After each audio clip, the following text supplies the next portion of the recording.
Question है the difference between the compound and simple interest on a sum of p at r% rate of interest at r% rate of interest after 2 years is 2.25p.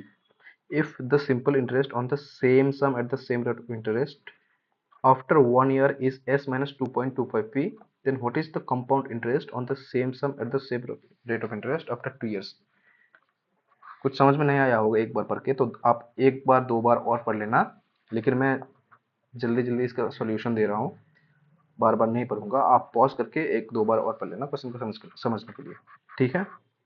तो यहाँ पे options था, यहाँ पे S था 1.1s, 1.4s, 1.3s and 1.4s। Okay, तो 2 साल का सिंपल और कंपाउंड इंटरेस्ट का डिफरेंस का अगर हम फॉर्मूला देखेंगे तो वो हो जाएगा p इंटू आर बाई 100 का स्क्वायर। ओके, तो इसका जो वैल्यू हम लोगों को दिया हुआ है p into R by 100 square का 2.25p।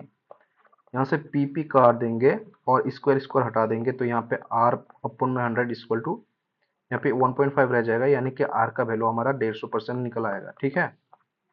यहाँ पे एक और कंडीशन दिया हुआ है, statement actually, if the simple interest on the same sum, मतलब p के ऊपर सेम रेट ऑफ इंटरेस्ट यानी कि r रेट ऑफ इंटरेस्ट पे after 1 year is s minus 2.25। एक साल का कितना हो जाएगा, ठीक है। तो हम एक साल का निकालते हैं। एक मिनट, यहाँ पे एक साल वाला ही दिया हुआ है, तो एक साल का अगर हम देखेंगे, p है, r का वैल्यू मैंने 150 निकाल लिया है, तो वो 1.5p हो जाएगा, ये इंटरेस्ट होगा, ठीक है। इफ द सिंपल इंटरेस्ट, और सिंपल इंटरेस्ट ही हम लोगों को मांगा गया है। अगर वहां पे बोल देता कि सम, तो सम हो जाता p प्लस 1.5। ओके, तो क्योंकि हमारा सिर्फ इंटरेस्ट मांगा गया है तो हम सिर्फ इंटरेस्ट को लेकर ही काम करेंगे। तो 1.5p किसके बराबर है, s माइनस 2.25p के।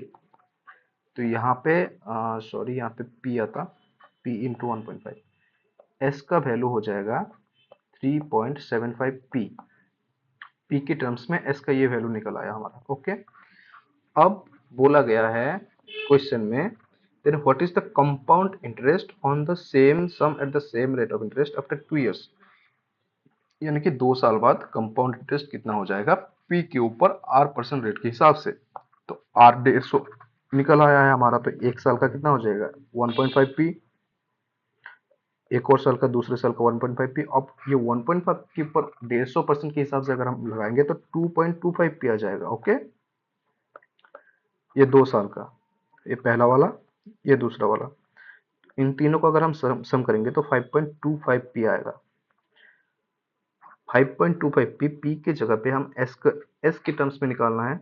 ओके, तो इसके जो p वाला जो टर्म है उसमें हम s बैठा देंगे 5.25 इंटू p की जगह पे s माइनस s अपॉन 3.75।